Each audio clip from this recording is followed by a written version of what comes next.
والصلاة والسلام على سيدنا ونبينا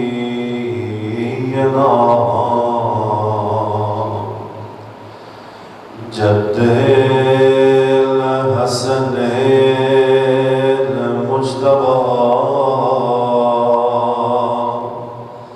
والحسين سيد الشهداء أبي الزهراء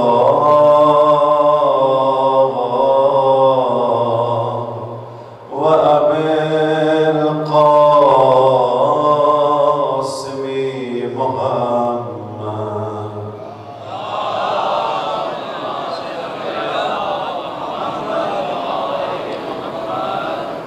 وعلى آله الطيبين الطاهرين ولعنة الله على أعدائهم أجمعين. دعاء امام زمان علیہ الصلوۃ والسلام. بسم اللہ الرحمن الرحیم.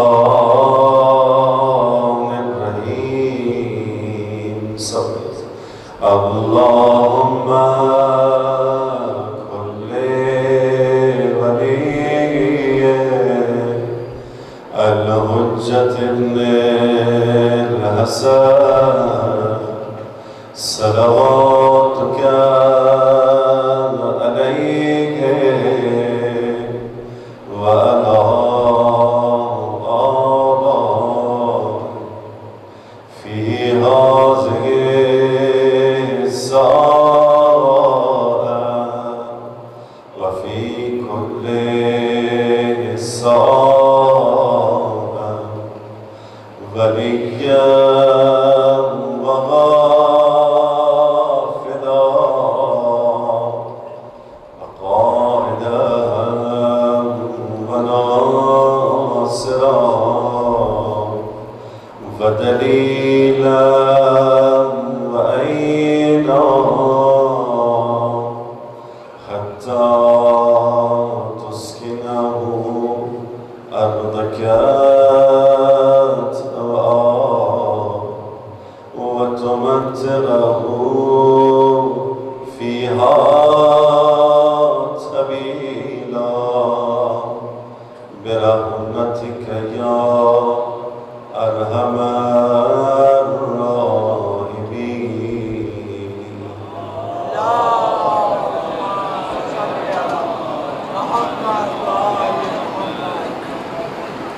أما بعد فقد قال الله سبحانه وتعالى في كتابه الكريم بسم الله الرحمن الرحيم الله ولي الذين آمنوا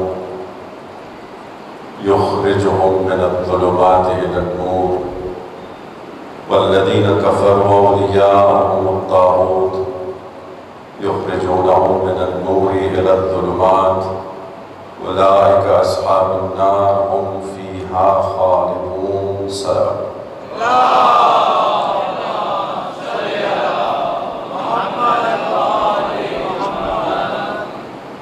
قابل احترام معزز سامعین کرام، مظاہر ولایت ہماری گفتگو ہے اور ہماری یہ کوشش ہے کہ ہر رات ولایت کے مظاہر میں سے ایک مظہر پر ہماری گفتگو ہو، تجلیات ولایت میں سے ایک تجلی پر ہماری گفتگو ہو. جہاں ولایت کبھی توحید کی صورت میں ظاہر ہوتی ہے تو کبھی رسالت اور نبوت کی صورت میں ظاہر ہوتی ہے. اگر میں لفظ بدل کر کہوں تو یوں کہوں کہ اللہ کی ولایت اس کی توحید میں ظاہر ہوئی۔ رسول خدا کی ولایت ان کے رسالت میں ظاہر ہوئی، اور مولا کائنات کی ولایت ان کی امامت میں ظاہر ہوئی۔ اور یہی ولایت جہاں صرف زیر اور زبر کا فرق ہے، ایک اور مقام پر کہ جہاں پروردگار عالم نے اعلان کیا کہ قُلْ لَا أَسْأَلُكُمْ عَلَيْهِ أَجْرًا إِلَّا الْمَوَدَّةَ فِي الْقُرْبَى، کہ میرے رسول اپنے امتیوں سے کہہ دو کہ مجھے تم سے کوئی اجر رسالت نہیں چاہیے مگر یہ کہ إِلَّا الْمَوَدَّةَ فِي الْقُرْبَى، تم میرے اقربا سے، میرے قرابت داروں سے مودت رکھو۔ یہ اس آیت کا ترجمہ ہے۔ یہی ولایت کبھی محبت کی شکل میں، تو کبھی عشق کی شکل میں، تو کبھی مودت کی شکل میں ظاہر ہوتی ہے۔ جن کے یہاں ولایت ہوتی ہے ان سے محبت کی جاتی ہے، جن کے یہاں ولایت کا نور ہوتا ہے ان سے عشق کیا جاتا ہے، جن سے عشق کیا جاتا ہے انہی کی اطاعت بھی کی جاتی ہے۔ صلوات پڑھی محمد والے محمد۔ نعرہ تکبیر، نعرہ رسالت، نعرہ حیدری۔ تو جان محترم، اس مقام پر میں چند ایک معلومات آپ کی خدمت میں پیش کر دوں کہ جو بہت ضروری ہے۔ آپ نے مسلسل علماء سے اس آیت کے بارے میں گفتگو سنی ہوئی ہے، لیکن میں چاہتا ہوں چند ایک نئے زاویہ آپ کی خدمت میں پیش کروں، اور وہ زاویے کہ جو بہت اہم بھی ہیں اور آپ کے لیے شاید نئے زاویے بھی ہوں۔ قل، اے میرے حبیب کہہ دو اپنے امتیوں سے، کہہ دو اپنے امتیوں سے۔ ہر مقام پر جہاں جہاں ضروری تھا پروردگار عالم نے قل کا لفظ استعمال کیا۔ اے میرے حبیب کہہ دو، قل یا ایھا الکافرون، قل یا ایھا الذین ہادوا، قل، کئی مقامات پر قل کا لفظ استعمال کیا۔ وہ کہنا یہ چاہتا ہے کہ میں لوگوں سے براہ راست گفتگو نہیں کرنا چاہتا، میں اپنے حبیب سے گفتگو کرنا چاہتا ہوں، میں اپنے حبیب سے گفتگو کرنا چاہتا ہوں۔ میرے حبیب ان سے کہہ دو کہ میری آل سے محبت کرو، میرے اقربا سے محبت کرو، میرے قرابت داروں سے محبت کرو۔ لوگ یہ سمجھنے لگتے کہ شاید قرابت داری ہو رہی ہے، شاید رشتہ داریاں ہو رہی ہیں، مگر پہلے ہی سے مشیت جانتی تھی، اسی لیے قل کا لفظ استعمال کر کے بتلا دیا کہ یہ رسول نہیں، میں خود کہہ رہا ہوں، میں خود کہہ رہا ہوں کہ اہل بیت سے محبت کرو، رسول کے قرابت داروں سے محبت کرو، مودت رکھو۔ اچھا، ایک بہت ہی نازک سا فرق ہے مودت اور محبت میں، شاید آپ نے پہلے کبھی سنا ہوا ہو۔ مودت اور محبت میں فرق کیا ہے؟ محبت دل میں ہوتی ہے، محبت قلب میں ہوتی ہے، اور یہی محبت جب عمل کے ذریعے سے ظاہر ہو جائے تو اسے مودت کہتے ہیں۔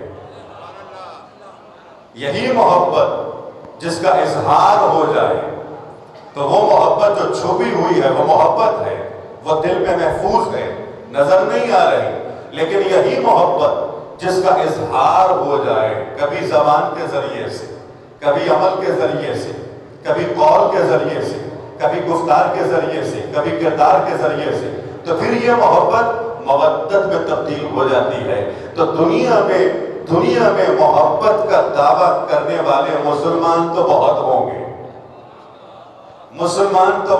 گے، مگر یہ صرف شیعہ ہیں جہاں اپنی محبت دل میں بھی رکھتے ہیں، وہاں اس محبت کا اظہار بھی کرتے ہیں، کبھی ماتم کر کے اظہار کرتے ہیں، کبھی نوحہ خوانی کر کے اظہار کرتے ہیں، کبھی منقبت پڑھ کے اظہار کرتے ہیں، تو کبھی میسم کی طرح سولی پر چڑھ کر اظہار کرتے ہیں۔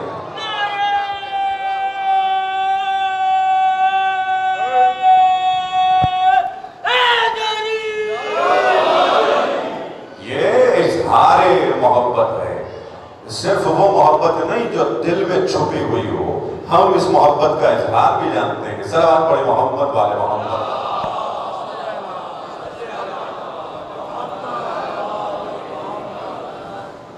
تو یہ ہے مودت، یہ ہے مودت۔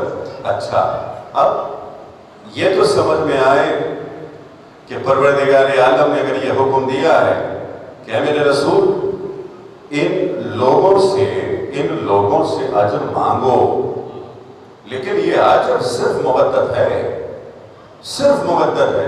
اچھا، یہ لوگ کون ہیں جن سے اجر مانگا جا رہا ہے؟ یہ لوگ کون ہیں؟ آپ سب کہیں گے نا، جہاں یہ کہا گیا اسألکم، میں تم لوگوں سے سوال کر رہا ہوں، یہ لوگ کون ہیں؟ تو سب کہیں گے یہ امتی ہے، امت محمد مصطفیٰ صلی اللہ علیہ وآلہ وسلم۔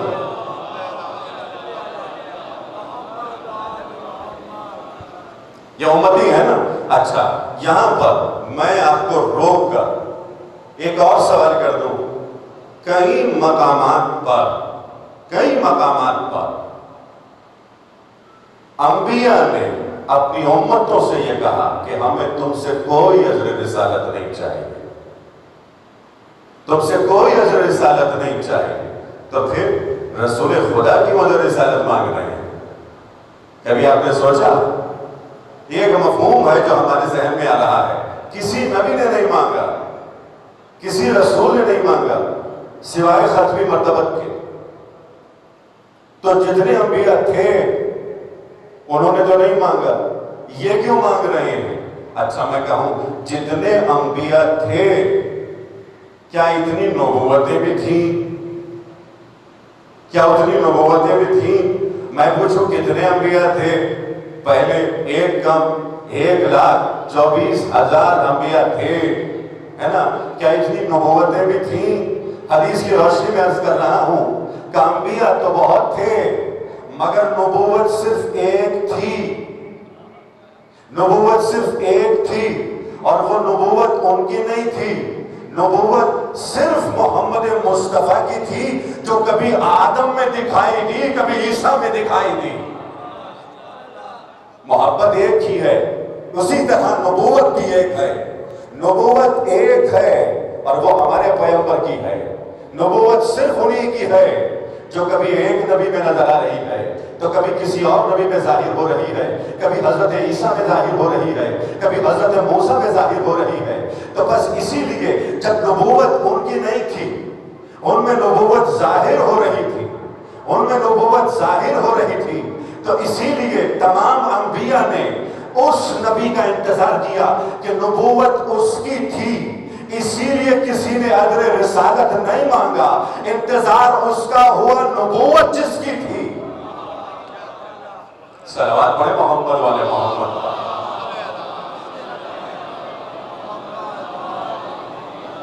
سب نے انتظار کیا کہ یہ نبوت اپنے مرکز تک پہنچ جائے، پھر وہ خود اجر رسالت کا تقاضا کریں اپنی امت سے، اپنی امت سے تقاضا کریں گے نا۔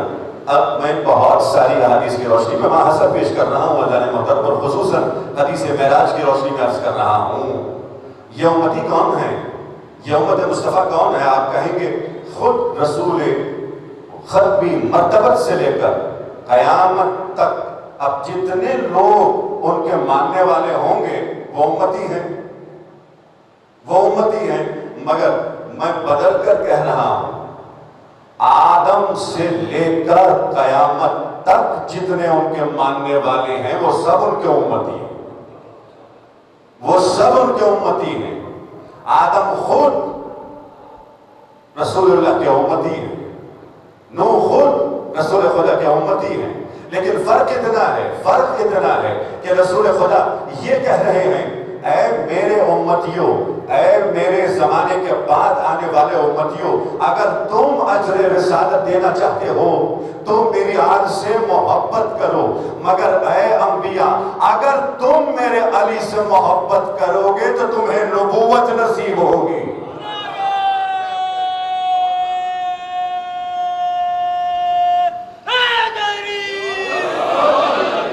صلوات پڑھیں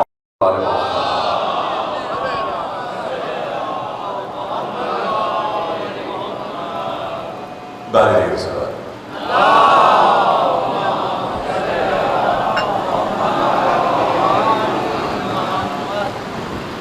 تو الحمدللہ یہاں تک تو ہم پہنچ گئے۔ اب اگلی منزل یہ ہے کہ یہ قرابت دار کون ہے جن کا ذکر بطور خاص اس آیت میں موجود ہے۔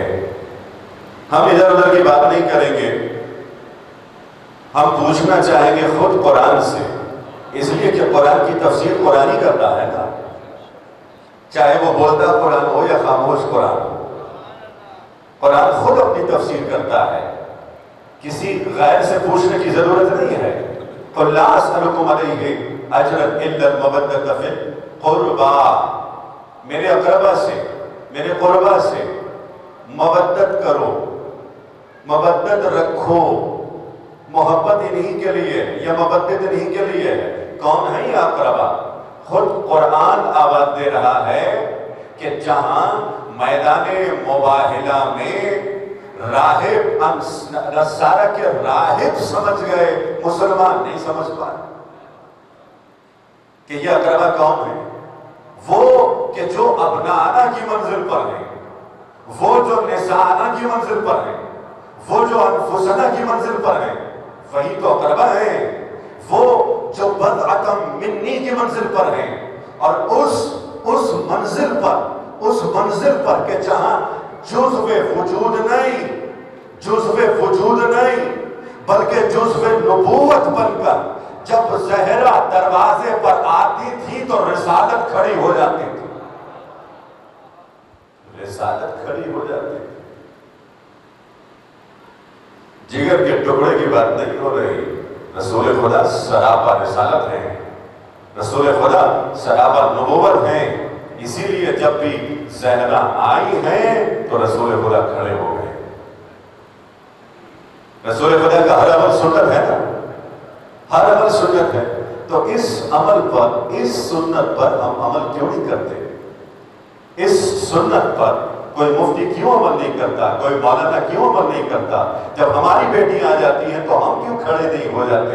سمجھ میں آ رہا ہے کہ یہ جو استقبال ہو رہا تھا یہ اس لیے نہیں کہ زہرا بیٹی ہیں، بلکہ اس لیے استقبال ہو رہا تھا کہ زہرا جزو نبوت ہیں۔ صلوات پڑھ محمد والے محمد پر۔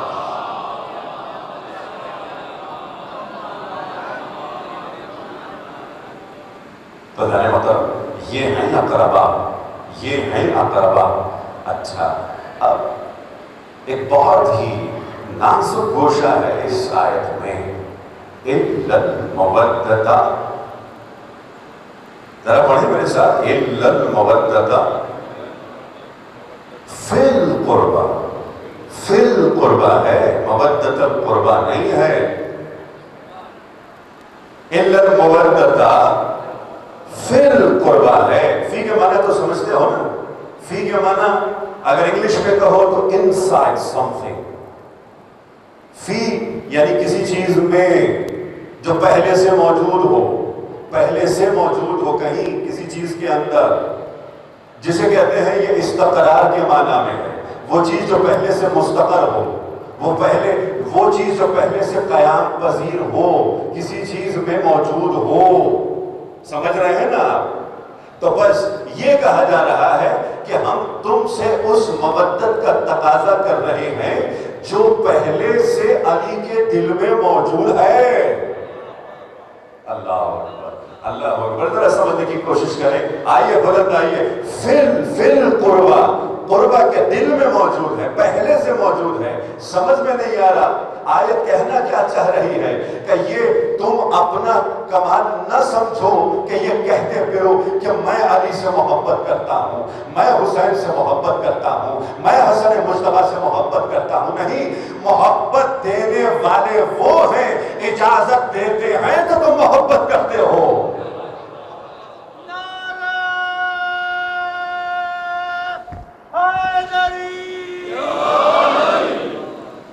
اب صرف خود ان کی محبت نہیں، ہر محبت کی ہر قسم جو ہماری زندگی میں موجود ہے، ہر اس محبت کا تعلق اہل بیت سے۔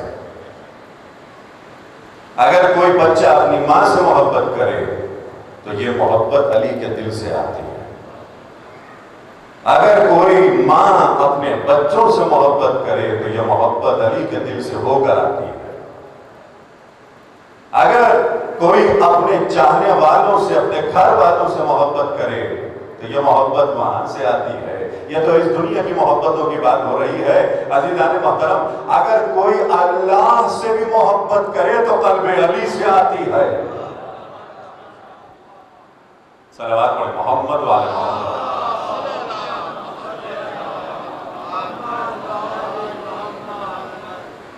محبت خدا، میں آپ سے بہت ہی اہم سوال کرنے جا رہا ہوں، خصوصاً نوجوانوں سے۔ مجھے آپ بتائیں کہ سب سے زیادہ علی نے کس سے محبت کی؟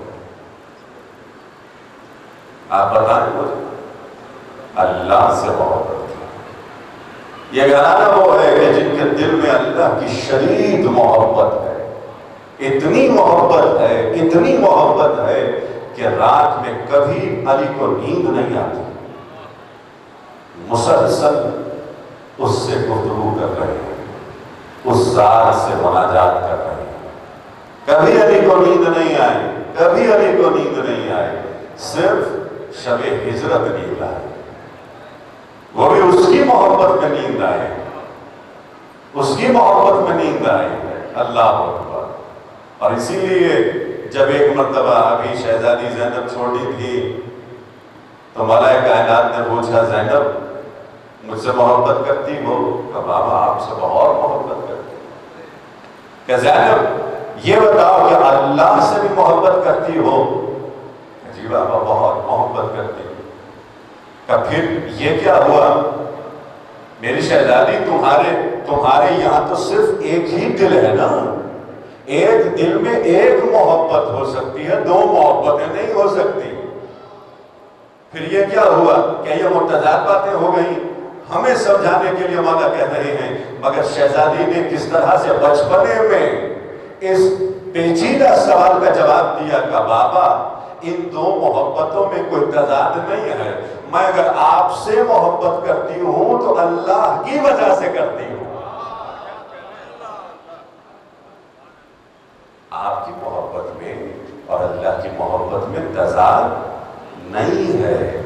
بابا آپ کی محبت اللہ کی محبت ہے، اللہ کی محبت آپ کی محبت ہے۔ آپ آیت الکبریٰ ہیں، آپ حجت خدا ہیں، آپ محبوب خدا ہیں، اس لیے میں آپ سے محبت کرتی ہوں۔ صلوات پڑھیں محمد والے محمد۔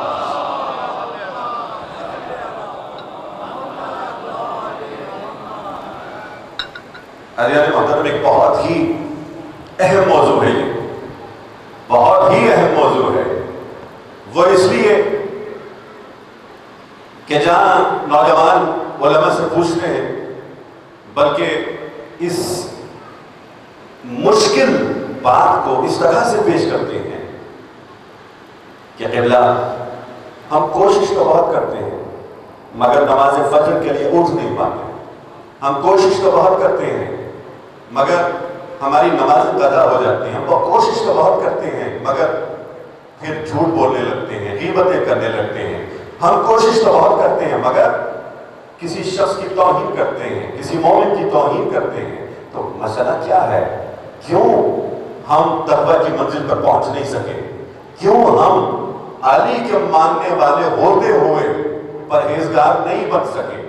مولا کہہ رہے ہیں کہ دیکھو ہم تمہارے لیے آسان کیے دیتے ہیں، اگر تم اسی طرح خشک زندگی گزارتے رہو گے تو تمہارے لیے نماز بھی بوجھ رہے گی، روزہ بھی بوجھ رہے گا، خمس دینا بھی بوجھ رہے گا، حج کے لیے جانا بھی بوجھ رہے گا، لیکن جس دن تمہارے دل میں اللہ کی محبت آ جائے تم نماز سے محبت کرنے لگو۔ آؤ اللہ سے محبت تو کرو، آؤ اس منزل پر، پھر تم دیکھو گے کس طرح خود سے صرف نماز فجر کے لیے نہیں بلکہ نماز شب کے لیے اٹھو گے جب تمہارے دل میں یہ محبت آ جائے۔ اچھا یہ تو ایمان کی بات ہو رہی ہے نا، اب ذرا چل کے دیکھتے ہیں بری عادتوں کے حوالے سے۔ بہت جلدی میں 2-3 جملے کہتا ہوں عزیزان محترم، بہت ہی اہم ہے، بہت ہی اہم موضوع ہے۔ دیکھیے ایک بہت ہی بڑے ہمارے عالم دین گزرے ہیں، بہت بڑا نام، بہت بڑا نام۔ کتنا بڑا نام؟ اگر تاریخ شیعہ کے علماء کے نام لکھے جائیں، ایک فہرست بنائی جائے تو سر فہرست ان کا نام ہوگا، 4-5 بڑے ناموں میں ان کا نام ہوگا۔ میں ان کا نام نہیں لے رہا، اور اس کی وجہ وہ کہتے ہیں کہ 1-2 سال نہیں 30 سال لگ گئے اور میں اس برائی سے، اس بری عادت سے دور ہو گیا۔ اتنے سال لگے ہیں، 30 سال لگ گئے اور میں ریاکاری سے دور ہو گیا۔ کسی اور عالم نے کہا 30 سال 40 سال لگ گئے، میں حسد سے دور ہو گیا۔ اتنے سال لگ گئے۔ ایک اور صاحب کہتے ہیں، بہت بڑے عالم دین ہیں، کہ 20 سال لگ گئے اور پھر جا کر کے میں نے اپنے غصے پر کنٹرول کیا۔ اتنے سال لگ گئے، لیکن مولا راستہ بتلا رہے ہیں۔ اے علی کے ماننے والوں خود مولا راستہ بتلا رہے ہیں۔ چاہتے ہو تمہارے لیے یہ راستہ ہموار ہو جائے، یہ مشکلات آسان ہو جائیں، جہاں اتنے بڑے بڑے لوگوں کو اتنے سال لگ گئے، تم چند مہینوں میں اپنے غصے پر قابو پا جاؤ، تم چند مہینوں میں حسد سے دور ہو جاؤ، تم چند مہینوں میں ان تمام بری عادتوں سے دور ہو جاؤ، تو مولا کہتے ہیں کہ حب اللہ نار لا یمر علی شیء الا احترق۔ یاد رکھو علی کے ماننے والوں، علی کہہ رہے ہیں کہ اللہ کی محبت وہ آتش ہے کہ اگر تمہارے دل میں آ جائے تو ہر بری عادت کو چلا کر راکھ کر دیتی ہے۔ آ جائے یہ محبت، پھر ہر بری عادت ختم ہو جاتی ہے، پھر لڑنے کی ضرورت نہیں ہوتی اپنے وجود سے، اپنی ذات سے۔ یہ آ جائے تو پھر آہستہ آہستہ یہ عادتیں خود سے ختم ہو جاتی ہیں، یہ بری صفات خود سے ختم ہو جاتی ہیں۔ یہ مولا فرما رہے ہیں۔ مولا اب مسئلہ یہ ہے کہ یہ محبت کس طرح سے آئے گی، یہ بہت بڑا سوال ہے کہ کس طرح سے یہ محبت ہمارے دل میں آئے گی۔ خود قرآن نے ہمارے لیے واضح کر دیا ہے، قُلْ لَا أَسْأَلُكُمْ عَلَيْهِ أَجْرًا إِلَّا الْمَوَدَّةَ فِي الْقُرْبَى۔ اس سے ملتی جلتی آیت ہے، یہی لب و لہجہ ہے، إِلَّا مَنْ شَاءَ أَن يَتَّخِذَ إِلَىٰ رَبِّهِ سَبِيلًا۔ رسول اللہ نے دو مقامات پر اجر رسالت کے لیے کہا ہے۔ ایک مرتبہ یہ کہا کہ میں تم سے اجر رسالت مانگ رہا ہوں، اور وہ کیا ہے؟ مودت اہل بیت ہے۔ دوسرے مقام پر کیا کہا؟ من شاء ان یتخذ الی ربہ سبیلا۔ اگر میں تم سے چاہتا ہوں تو وہ سبیل مانگ رہا ہوں، وہ راستہ تم سے مانگ رہا ہوں جس پر چل کر تم اللہ تک پہنچ جاؤ، جس پر تم چل کر اللہ تک پہنچ جاؤ۔ تو اب سمجھ میں نہیں آ رہا کہ کیا ان دو آیتوں میں کانٹرڈکشن ہے، کیا ان دو آیتوں میں تضاد ہے، کیا یہ دو آیتیں آپس میں میچ نہیں کر رہی؟ ایک میں تو یہ کہا جا رہا ہے کہ تم اجر رسالت کے طور پر ہم سے مودت رکھو، ہم سے محبت کرو۔ دوسری آیت کہہ رہی ہے نہیں، تم اس سبیل پر چلو جس پر چل کر تم اللہ تک پہنچ جاؤ۔ کہ نہیں، کانٹرڈکشن نہیں ہے۔ تم ذرا بلند آ کر کے اس آیت کے بارے میں فکر کرو تو تمہیں سمجھ میں آ جائے گا کہ دو آیتوں کو ملائیے، نتیجہ یہی نکلتا ہے کہ محبت اہل بیت ہی وہ راستہ ہے. انتم الصراط المستقیم، مولا آپ ہی صراط مستقیم ہیں. کبھی رسول اللہ نے کہا یا علی انت الصراط المستقیم، آپ ہی صراط مستقیم ہیں. کبھی قرآن کہہ رہا ہے کہ آپ کی محبت وہی صراط ہے، وہی سبیل ہے. جو بھی آپ سے محبت کرے، سمجھ میں آ گیا کہ جو علی سے محبت کرے اس کے دل میں اللہ کی محبت آ جاتی ہے. جو حسین سے محبت کرے اس کے دل میں اللہ کی محبت آ جاتی ہے. لیکن اب یہ ہے کہ ہم مانگیں اور محبت کی پہلی منزل سے دوسری منزل پر آ جائیں، دوسری منزل سے تیسری منزل پر آ جائیں. اس میں تو کوئی شک نہیں ہے کہ ہم سب کے قلوب میں اہل بیت کی محبت ہے، لیکن یہ نہیں معلوم کہ ہم محبت کی کس منزل پر ہیں. جس منزل پر سلمان تھے، جس منزل پر ابو ذر تھے، جس منزل پر حبیب ابن مظاہر تھے، جس منزل پر جناب اوسجہ تھے، کیا ہم بھی اس منزل پر ہیں یا نہیں ہیں؟ یہ ہمیں پوچھنا ہے اپنے آپ سے. ہم اس منزل پر نہیں ہیں، ہمیں اس منزل پر آنا ہے. تو کیسے آئیں؟ فرش عزا پر بیٹھ کر مولا حسین سے مانگیں، مولا ہمیں آپ کی اور محبت چاہیے، ہمیں آپ کی مزید محبت چاہیے. مولا ہمیں آپ کی بھی محبت چاہیے، ہمیں آپ کے بچوں کی محبت چاہیے. اور پھر ایک بہت بڑے عارف نے یہ جملہ کہا تھا کہ اگر آؤ مولا کی عزاداریوں میں یا جاؤ مولا کی زیارت کے لیے کربلا، تو قریب کربلا سے اللہ کی محبت مانگو اور اللہ سے حسین کی محبت مانگو. صلوات پڑھے محمد والے محمد.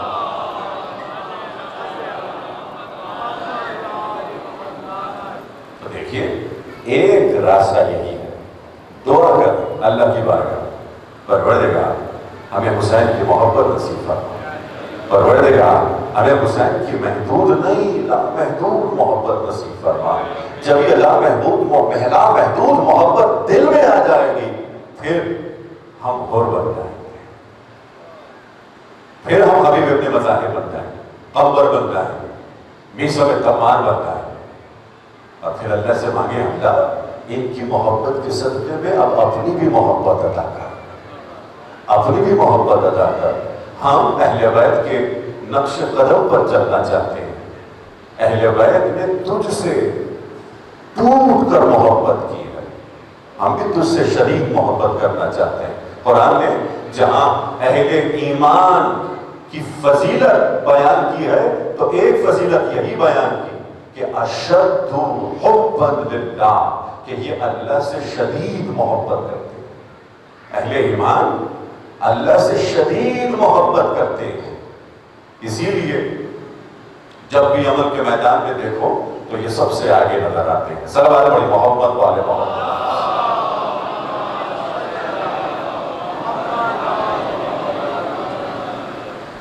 اسی لیے عزیزان محترم، اگر ہم علی کے چاہنے والوں میں دیکھیں، اگر سلمان کو دیکھیں تو کس طرح سلمان اس منزل پر آ گئے، کس طرح ابو ذر اس منزل پر آ گئے، حبیب ابن مظاہر کس طرح اس منزل پر آ گئے، اصحاب حسین کس طرح اس منزل پر آ گئے. مولا امام زمانہ اجل اللہ تعالی فرجہ شریف فرماتے ہیں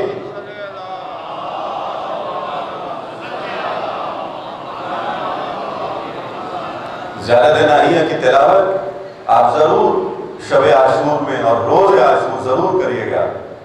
ایک جملہ گزارش کر رہا ہوں زیادہ ناہیہ سے.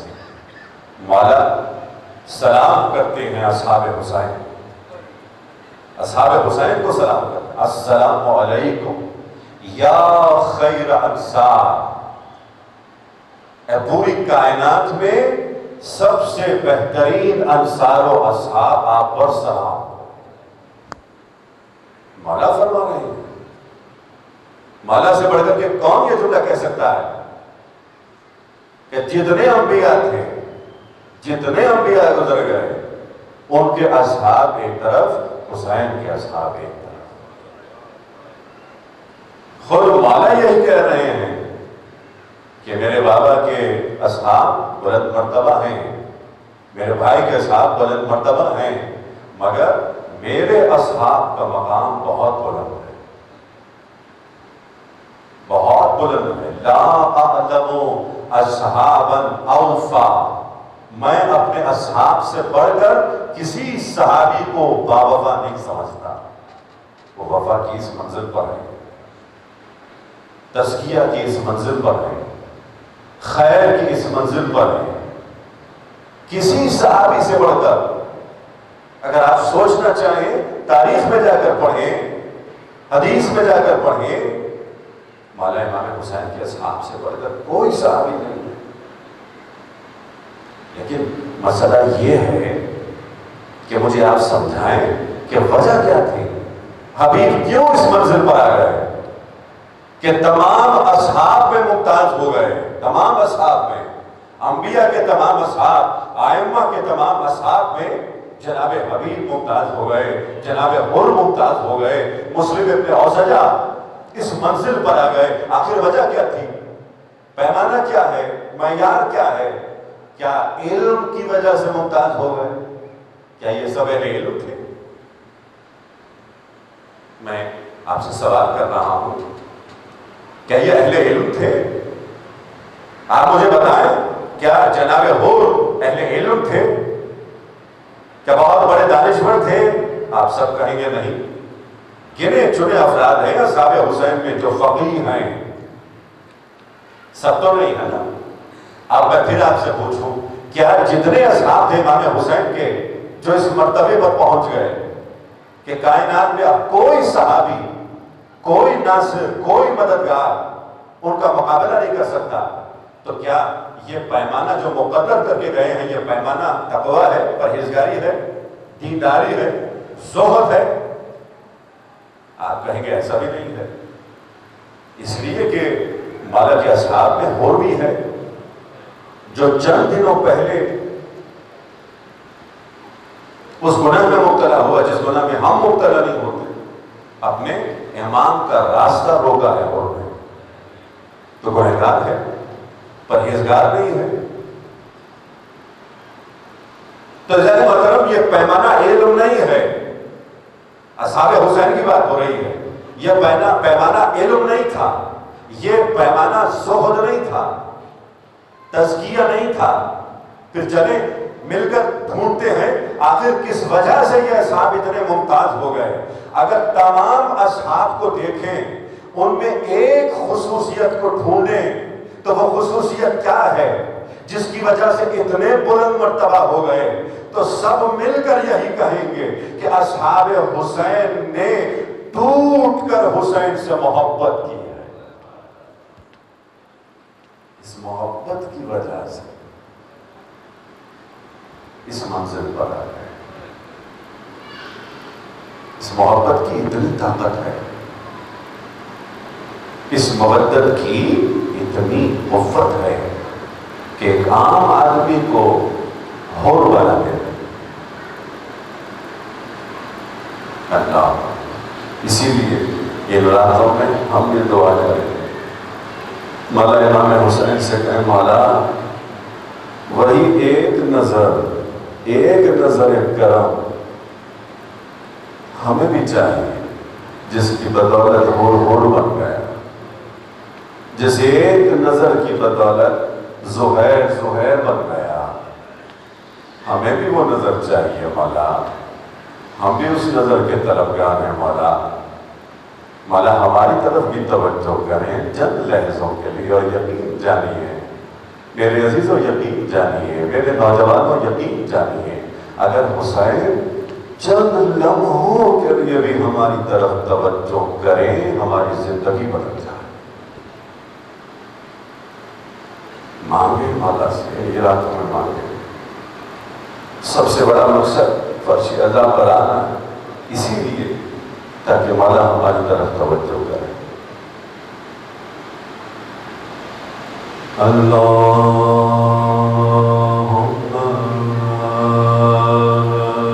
صل علی محمد و آلہ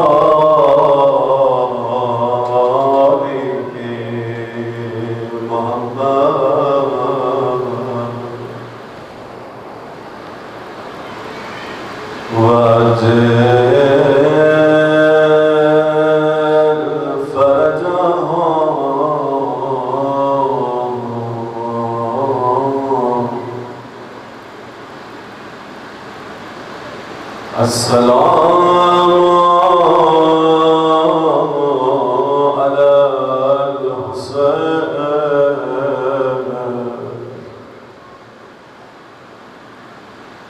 السلام على الأطشار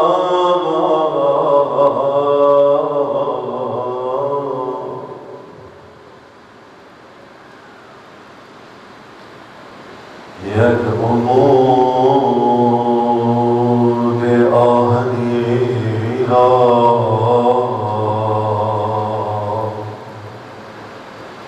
هم سفارش دادن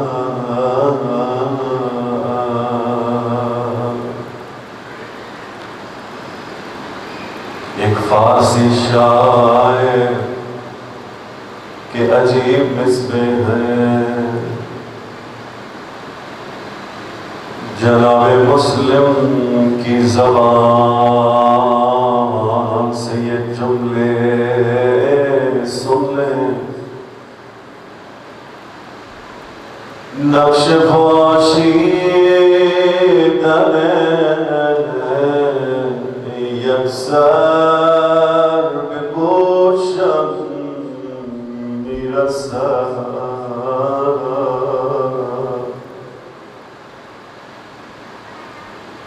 جناب مسلم آواز دے رہے ہیں مولا حسین کاش میری آواز آپ تک پہنچ جائے مولا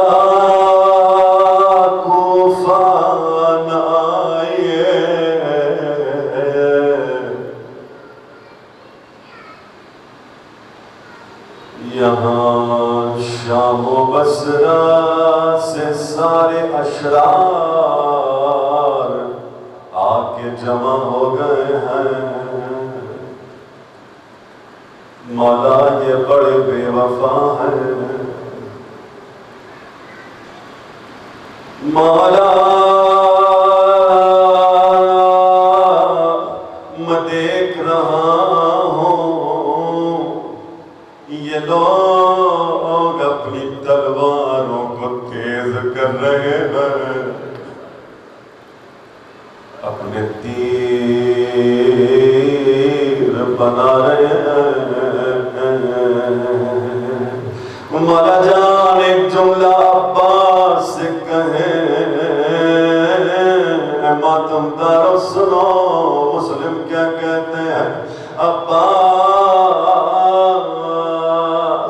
جب آپ کی آنکھ میں تیر لگے تو ہوشیار رہیے گا کوئی ظالم پیچھے سے گرز سے نہ مارے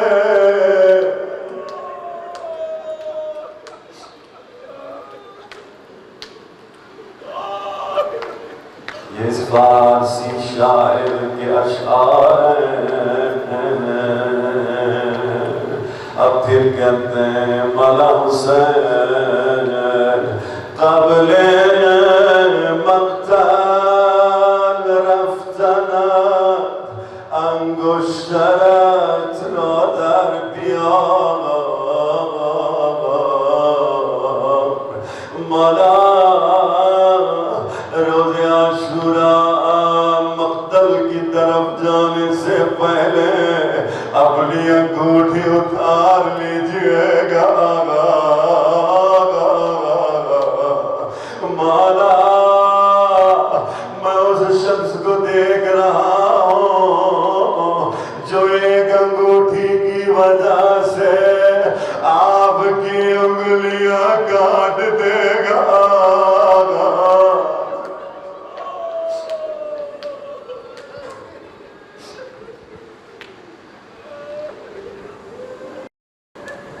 السلام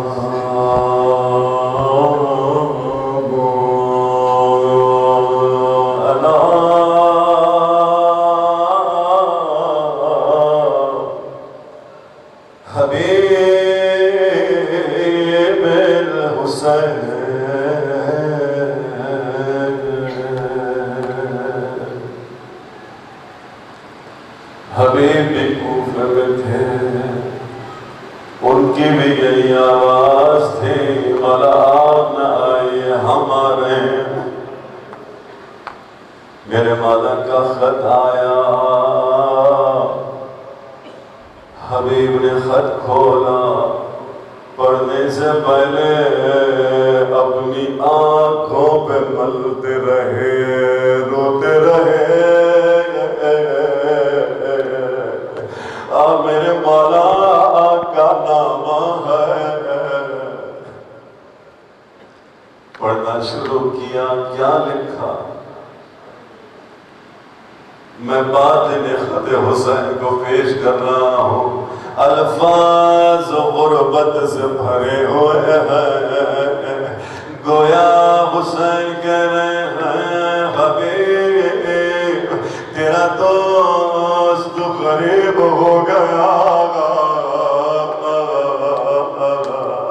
میں کہوں مولا ابھی عاشورہ بھی نہیں آیا، آپ کو اپنی غربت کا احساس ہو گیا۔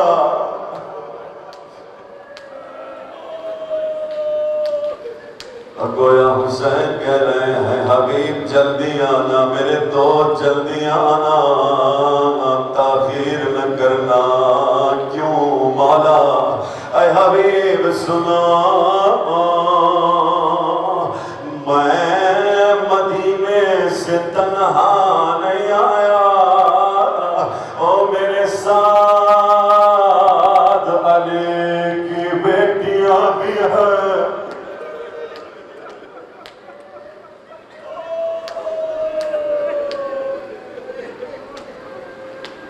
بس حضرت حبیب روانہ ہوئے، ساتھ میں حبیب کا غلام بھی ہے۔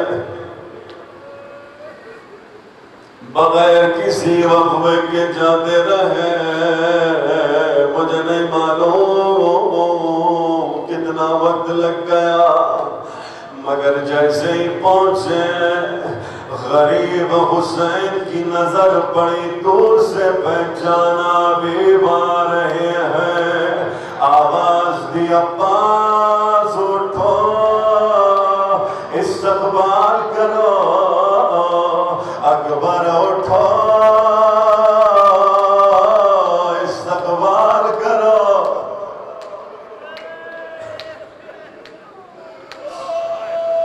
کیا مقام ہے حبیب کا، مولا عباس اٹھ کے استقبال کر رہے ہیں، علی اکبر استقبال کر رہے ہیں، مگر جیسے ہی حبیب نے دیکھا عباس آ رہے ہیں، خود کو گھوڑے سے گرا دیا اور کہا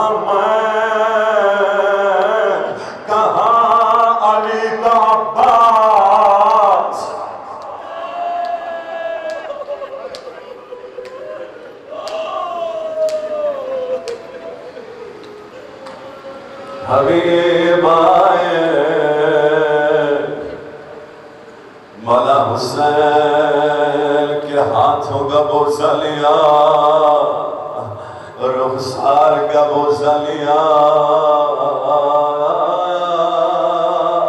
سارے اصحاب نے تکبیر کی آواز بلند کی، سب کہنے لگے اللہ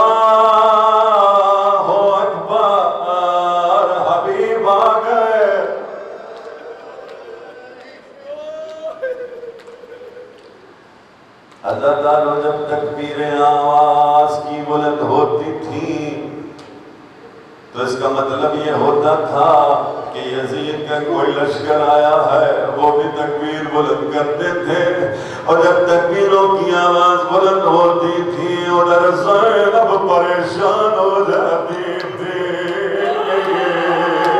اور جیسے ہی تکبیر کی آواز بلند ہوئے تو زینب نے آواز دی، اماں آؤ بتاؤ پھر کوئی لشکر آیا ہے۔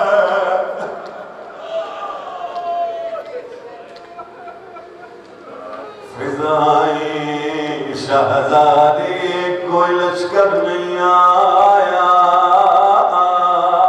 آپ کے بھیا کا دوست حبیب آیا ہے۔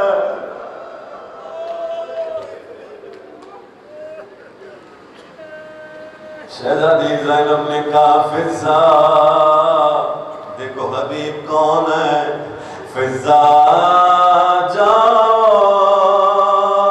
حبیب کو میرا سلام پہنچاؤ۔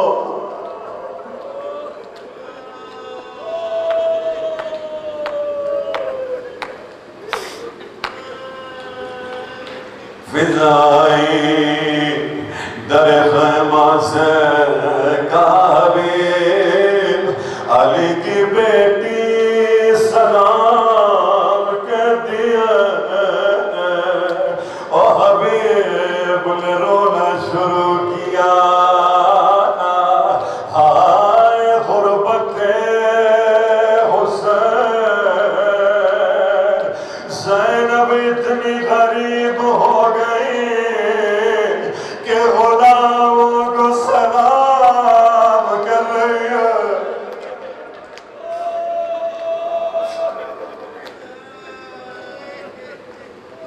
بس دادانوں میں نے مختصر کیا، روز عاشورا آیا، سارے اصحاب ایک ایک کر کے گئے قربان ہوئے، ان میں سے ایک حبیب بھی ہے، ایک جان بھی ہے۔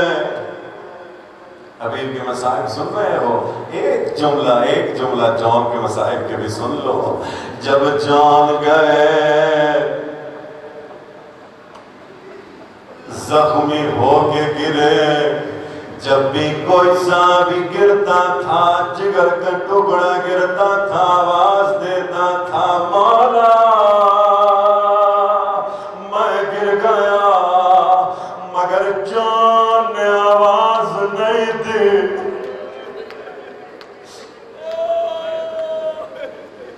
دل میں یہ بات تھی میں تو ایک کالا غلام ہوں، حسین کیوں آئیں گے؟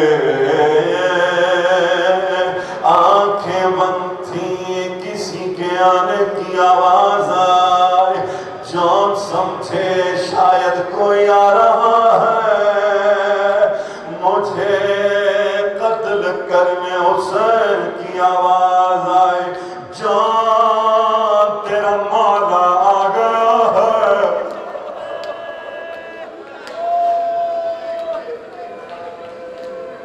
جان کے سر کو گود میں لیا، مولا کیا کہنا چاہتے ہیں؟ جان جان تم نے یہ کیوں سوچا بھی، اور تیرا مولا جس طرح اکبر کے سرہانے جائے گا،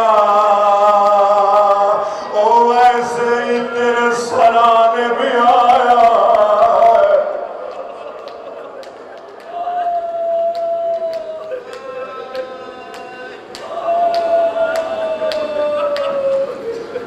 بددید و اسی طرح حبیب بھی گئے، بوڑھا صحابی ہے مگر جوانوں کی طرح لڑ رہا ہے، مگر کتنا لڑتا، 3 دن کا پیاسا ہے۔ ظالموں نے گھیر لیا، حبیب زخمی ہو کے گرے، آواز دی مولا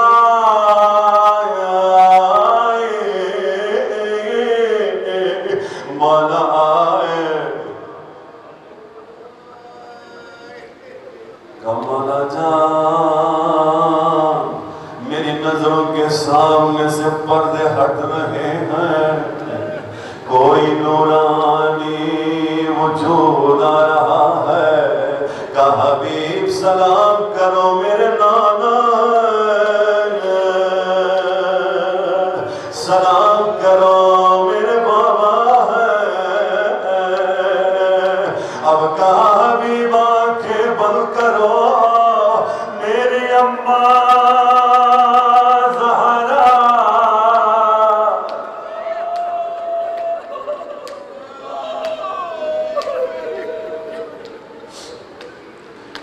بس دادر آخری تم نے سن لو، عاشورہ کا دن گزر گیا، یہ لٹا ہوا قافلہ کوفہ پہنچا، ظالموں نے ہاتھ میں پتھر لیے ہوئے تھے، ہر ظالم سر حسین کو پتھر سے مارتا تھا، اور کوئی سید سجاد کو مارتا تھا، اور کوئی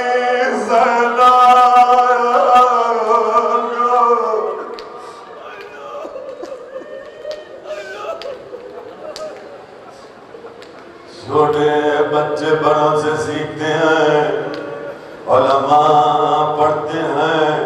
ایک چھوٹا بچہ بھی تھا، اس نے ہاتھ میں پتھر اٹھایا، مارنا چاہتا ہے، ایک شہید کے سر سے آواز آئی، بیٹا سب مارے تم نہ مارو، اور یہ تیرے مولا حسین کا سر ہے۔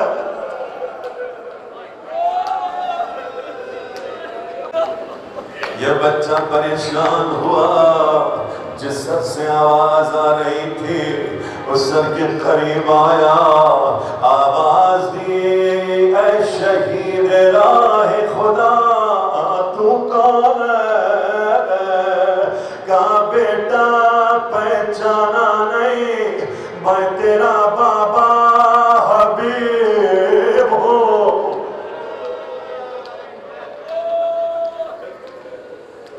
تو بچے نے رونا شروع کیا، ماتم شروع کیا، بابا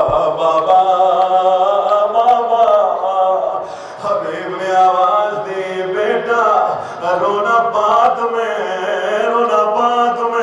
کیا نہیں دیکھتے زینب کے سر پہ چادر نہیں ہے، اوے گلسوم